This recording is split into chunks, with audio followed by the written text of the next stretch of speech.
Bueno, pues continuamos a esta hora con Alejandra Barrios. Ella es la directora de la misión de observación electoral. Ustedes la ven todo el tiempo dándole al tema electoral, a las reformas electorales, a defender los derechos de los votantes, los derechos de la democracia. Alejandra, me alegra mucho, primero, volverte a ver después de esta cuarentena y segundo, que nos acompañes hoy aquí en el programa Al Aire de Meridiano 70. No, pues Matus, para mí todo un placer, de verdad. Me encanta, además, me encanta que Meridiano 70 esté mirando temas de país, que se esté llevando a todas las regiones la discusión de los temas que se están dando en diferentes niveles de la política, y el diálogo entre la política nacional y el diálogo con la política local es fundamental, y ese es un trabajo súper importante que están haciendo ustedes.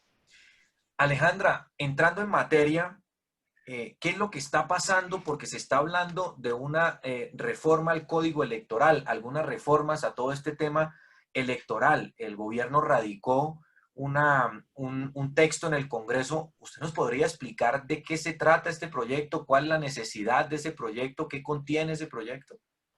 Bueno, estamos hablando, y lo primero que todos tenemos que tener claro es que un código electoral es muy diferente de una reforma política a una reforma electoral. ¿Qué es un código? En materia electoral es ese documento donde vaciamos todas las reglas de juego de la democracia, donde decimos cómo se hace la selección de los candidatos, cómo se organiza el proceso de las elecciones, cómo se identifican los ciudadanos que desean ir a votar, cómo se desarrollan las elecciones, cómo se hacen las consultas de los partidos políticos, pero en términos de reglas, nos dice exactamente cómo va a funcionar esa logística de la política para poder acceder al poder. Nosotros tenemos, Miguel, un código electoral del 86, es decir, anterior a la Constitución del 91, de 1986. Como suelo decir, fue mucho más fácil reformar la Constitución de 1991 que reformar el código electoral, porque si lo quieres ver de otro lado y si los oyentes lo quieren entender de otro lado, el código electoral casi que es el código laboral, el de trabajo de todos los hombres y mujeres que buscan la representación pública, es decir, que hacen política. Alejandra, ¿qué contiene ese articulado que está en el Congreso? ¿Por qué surge la necesidad de cambiarlo? Decíamos que es muy viejo, pero ¿qué es lo que hay que actualizar? Bueno, todos los que están en el ejercicio de la representación pública, si hoy quieren encontrar una norma que tiene que ver de cómo se financia una campaña política, tiene que recurrir alrededor de 5 o 6 leyes. Si quiere saber si puede votar o no en un municipio, se va a encontrar que algo dice el Código Electoral, otra cosa muy diferente le está diciendo el Código Penal, porque además se mete en ese tema. Entonces, lo primero es actualizar el Código Electoral e incluir todos los principios democráticos. La Constitución de 1991 fue absolutamente clara en la inclusión de una gran cantidad de derechos, de principios democráticos, de lo que debe representar una competencia electoral, quiénes deben participar, quiénes no deben quedar excluidos. Es decir, todas esas reglas de juego democráticas nos las cambia la Constitución del 91 en términos de principios, de igualdad, de transparencia, tienen que incluirse. Pero además empezamos posteriormente a hacer una gran cantidad de reformas políticas. En esas reformas políticas aparecen grupos significativos de ciudadanos, y eso está en una ley y no en un código electoral. Aparecen coaliciones, eso está en una ley, no en un código electoral. Se definen unas reglas de juego para la elección, para elecciones que están en otras leyes, no en el código electoral, y se vuelve absolutamente dispendioso para cualquier persona, experta o no, en saber cuál es la regla, cuál es la norma con la que va a unas elecciones. Miguel, solo para ponerte un ejemplo, nosotros no hemos ido a una elección desde 1991, a una elección de carácter nacional o local con las mismas reglas de juego de la inmediatamente anterior. Entonces, ¿qué necesitamos hacer? Primero, vaciar toda esa información en un solo libro donde tú lo puedas coger y decir, muy bien, este es el código electoral, yo aquí busco, y no pedir que te traigan los 10 decretos, leyes, resoluciones para poder entender el tema. Es tan grande, estamos hablando, mira, de 251 artículos. ¿Qué nos dicen esos 151 artículos? Empieza por todos lo que son los principios y el derecho al voto. toda la parte, recoge toda la parte de principios de la Constitución colombiana, el derecho al voto, quiénes pueden votar. Hay unas leyes en el Congreso, y ustedes saben, por ejemplo, el debate de si los jóvenes deben votar a partir de los 16 años, desde los 14 años. Esos debates siguen, pero aquí se establece mayores de edad, de 18 años, hombres y mujeres de nacionalidad colombiana o residentes para algunas elecciones en Colombia. ¿Cómo funciona la organización electoral? ¿Cuáles son las funciones de la registraduría? ¿Cuáles son las funciones del Consejo Nacional Electoral? Y absolutamente todos los procesos y procedimientos que tienen estas dos instituciones. El tema de identificación, y aquí es donde empiezan a aparecer cosas interesantes. En el tema de identificación empezamos a hablar de una cédula electrónica, es decir, una cédula con un chip, donde a través de ese chip puedes hacer la identificación, como se hace hoy con algunos pasaportes. Yo creo que ya con todos los pasaportes, donde además podría estar otra información de los ciudadanos más adelante cuando se tenga esta cédula y todos los mecanismos de control, por ejemplo, tu historia clínica. Por ejemplo, una firma digital. Tú pasas la cédula, ya no tienes que firmar, pasas la cédula, es una firma digital. El tema del domicilio. El domicilio electoral, es decir, ¿qué se considera transhumancia electoral? ¿Qué no se considera transhumancia electoral? Aquí se establecen unas reglas que van a ser muy debatidas. Solamente se puede votar en el lugar donde se vive. Hoy se puede votar en el lugar donde se tienen intereses o en el lugar donde se nació. Si inscribes allá la cédula, lo puedes hacer hoy, de acuerdo a la reforma que se está haciendo, solamente donde habitas, no donde tienes intereses. ¿Cuál es la diferencia con eso? En Arauca tú puedes vivir en Arauquita, pero tu familia, tu mamá, tus abuelos, donde creciste están en Tame. Tú vas siempre en determinadas fechas, incluyendo el día de elecciones, porque eso lo pasan en familia, porque es un almuerzo especial, tal. Y tú vas a Tame y el día de elecciones tienes que registrar ya tu cédula y allá votas. Ahora ya no puede pasar eso. Si vives en Arauquita, es en Arauquita. No puedes ir a votar a Tame y eso se va a correlacionar con el lugar de donde tienes tu salud, de donde recibes tu servicio, los servicios públicos, etcétera, para evitar la transhumancia electoral. Hay todo el tema de propaganda electoral, encuestas, que me imagino que es un tema además que les interesa en Meridiano 70, todo lo que son las normas para la propaganda electoral, los montos, los costos, desde qué fechas hasta qué fecha están los límites, y dos temas que son muy interesantes, que creo que van a generar muchísima discusión. Uno, se sube la obligatoriedad de la inclusión al 40% de las mujeres en las listas, y en segundo lugar, se reconocen todos los temas de tecnología, que aquellos que han estado en elecciones saben que de pronto encuentran con una caja negra cuando les empiezan a hablar del escrutinio, de la transmisión de los votos, de la selección de jurados de votación, y dicen, pero por Dios, ¿de dónde salió esta gente? Entonces se establecen unas medidas de auditoría que nosotros creemos no son suficientes, pero ya se reconoce eso, Miguel. Alejandra, precisamente hablando del tema de tecnología, este nuevo articulado que se va a discutir en el Congreso permitirá de cierta manera darle el inicio al voto electrónico, o no se toca para nada el voto electrónico. No, sí se toca y se va más allá del voto electrónico. ¿Qué está haciendo el código? Nosotros lo queremos entender así, está reconociendo inclusive hacia futuro la incorporación de nuevas tecnologías. Entonces te reconoce 3 tipos de votaciones que nosotros no tenemos en Colombia. La primera de las votaciones es el voto anticipado.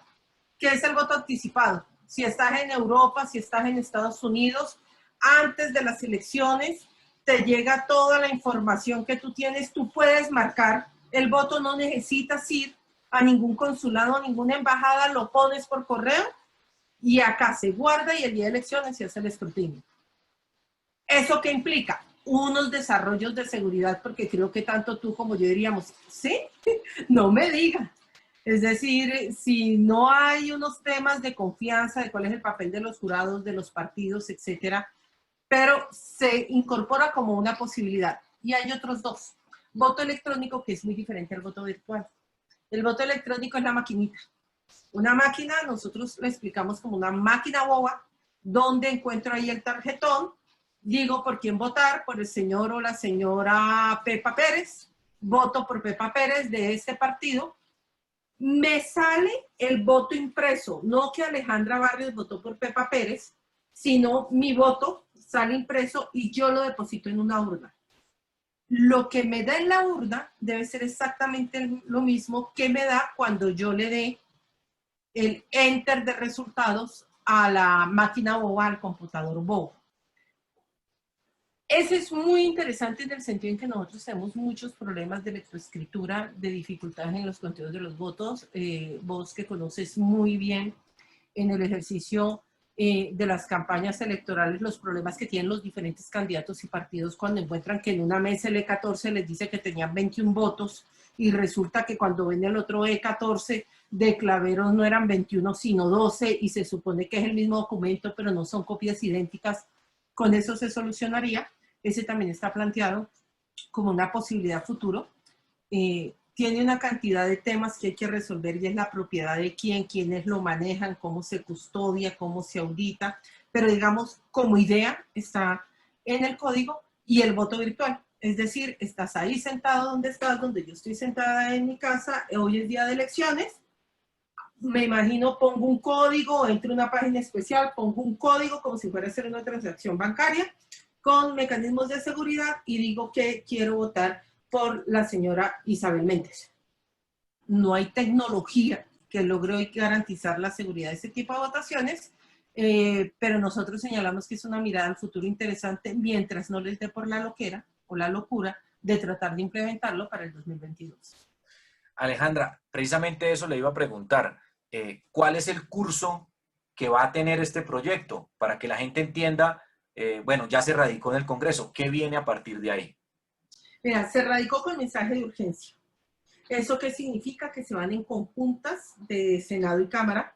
Entonces, un código electoral que es una ley estatutaria se tomaría un año en su debate, porque tendría que ir a las comisiones primeras de Cámara, Senado, eso pasa a las respectivas de Senado, plenaria, Cámara, etc.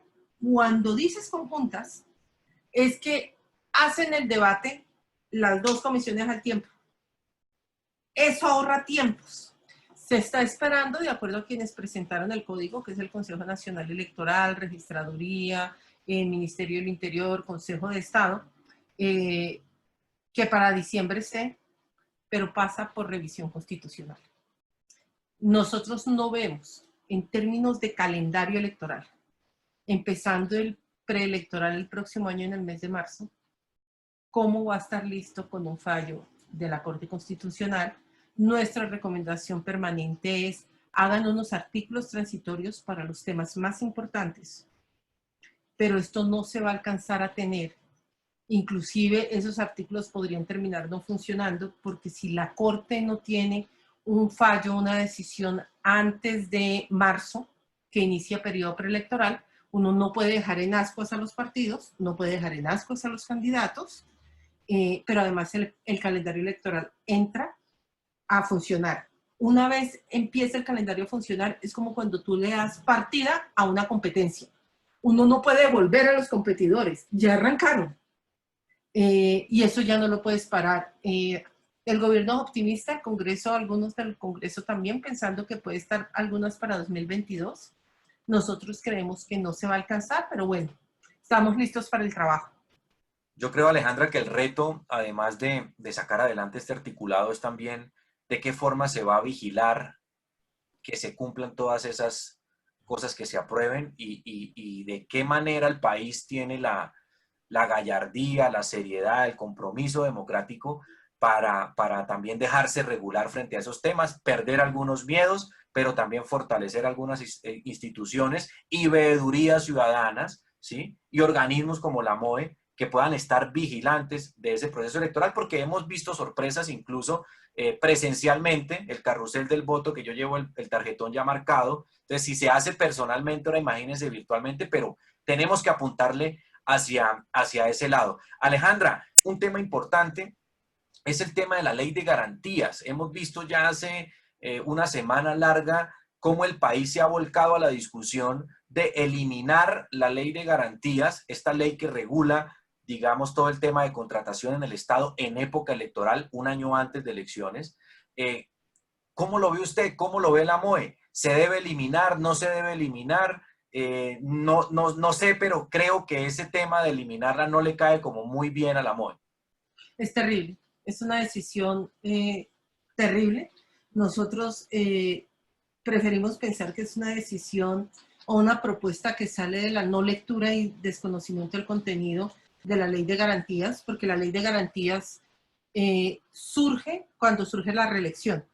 Digamos, para evitar que la concentración de poder que hay en un sistema presidencialista afectara la competencia electoral, se crea una ley de garantías. Y eso sale exactamente para la reelección. Pero no solamente incorpora temas de la reelección, entonces uno puede tachar los temas que relacionados con el tema de la reelección. Incorporó una serie de reglas, que son las reglas con las que hoy nos movemos. Algunos se mueven candidatos y se mueven algunos funcionarios públicos y nos movemos, por ejemplo, en la MOE para hacer observación electoral. Y es, Miguel, temas como los siguientes. Eres el director o eres un secretario de gobierno de cultura de un municipio. No puedes llegar a elecciones y 4 meses antes de elecciones cambiar absolutamente a todos los funcionarios públicos. Empezar a armar contratos y entregar la plata que tú quieras y una gran cantidad de contratos, todo tiene que estar planeado un año antes. ¿Qué busca eso? Que no tengan la posibilidad quienes son los jefes, sobre todo entidades públicas, de influenciar y coartar la libertad de sus funcionarios, de sus contratistas, frente a las preferencias políticas. Eso es fundamental cuidarlo. Ningún funcionario, y por eso es tan importante que los funcionarios que nos están escuchando entiendan que esa discusión sí es con ellos. Ningún funcionario público puede ser despedido en periodo preelectoral. No puede, punto. ¿Por qué no puede? Porque no se puede utilizar esos cargos públicos como mecanismo para favorecer alguna candidatura. 2, ningún funcionario público puede entrar un año antes a hacer fiestas frente a la contratación pública. Eso debe quedar completamente planeado. Pues qué fiesta la mía, si tengo elecciones en 4 meses, mi candidato es X, y entonces contrato a todos los que lo están ayudando por cuenta del Estado. Si se elimina esa ley de garantías, eso quedaría permitido. No, sí, claro, porque queda el vacío legal. Quitan la prohibición expresa para los funcionarios, entonces estaría permitido. Es muy delicado ese tema. Hay reglas de financiación. Es decir, es una irresponsabilidad avanzar hacia la eliminación de la ley de garantías sin tener claro cuáles son los efectos frente a lucha contra la corrupción y transparencia. Alejandra, es decir, bajo el argumento de reactivar la economía, de que pues, están atrasadas los procesos contractuales en los departamentos, pues también sería un riesgo muy elevado que con esa excusa se pueda torpedear democráticamente un proceso electoral. Exactamente, hay que hacer, en lugar de quitar uno las barreras que permiten vigilar mejor la contratación pública, lo que tendrías es que mejorar más bien cuáles son los procesos y procedimientos que tienes de contratación. Si además ya se tiene claro, aquí no nos estamos inventando las fechas de las elecciones. Las fechas de las elecciones basta mirar sencillamente cuál es el calendario y ver cuál es la segunda semana de marzo del 2022 y esa segunda semana de marzo va a ser elecciones. Cuenta los meses hacia atrás, haz una planeación. Uno no administra un municipio, sino se administra una empresa planeando encima. Uno no administra un municipio sin una planeación clara de lo que viene un año antes. Por medidas de emergencia, lo que se podría buscar es quizás disminuir el tiempo en el que está esa prohibición, pero con una mayor vigilancia y control. Si en procesos electorales encontramos que se saltan la norma, no poder tener con esas garantías, estaríamos abriéndole la puerta a que los recursos públicos hicieran parte de la fiesta de apoyos indebidos a candidatos con pocos escrúpulos frente a lo público. ¿Cuáles son los retos de las próximas elecciones después de la pandemia? Es decir, o en medio de la pandemia, porque esto va a demorar mucho, pero ¿cuál es el reto que tiene ahora la democracia, particularmente lo electoral, después de todo lo que ha sucedido? No, tenemos unos retos grandísimos y creo que hay algo que todos estamos viendo y que no hay unos grandes liderazgos que muestren cuáles pueden ser que alumbren propuestas hacia el futuro. Creo que uno de los mayores retos que tenemos es precisamente ese, de que se puedan lograr consensos en temas absolutamente fundamentales como es el tema de la salud, son los temas de servicios públicos, de acceso a Internet, a nuevas tecnologías. Vimos la brecha y es una brecha que sigue incorporando más gente a la pobreza. Hoy la mayoría de las cosas se hacen virtualmente, no acceso a la tecnología es seguir marcando brechas diferentes como antes era igual o sigue siendo el acceso al agua. Esas miradas de esas agendas es uno de los temas más importantes. Creo que el tema de la protesta. Miguel, sin ser bruja ni leerle las cartas al futuro del país, lo que yo creo es que se nos viene un final de año y un próximo inicio de año con muchísimas protestas.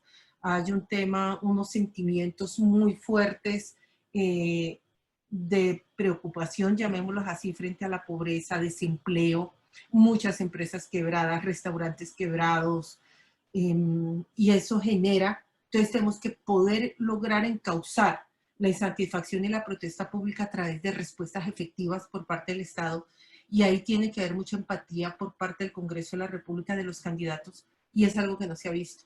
El Congreso lo sorprendió la pandemia, no entendió su lugar en la pandemia, y parece que no ha dado respuestas, todavía no ha logrado entender cómo encauzarse, generando propuestas legislativas para la gente.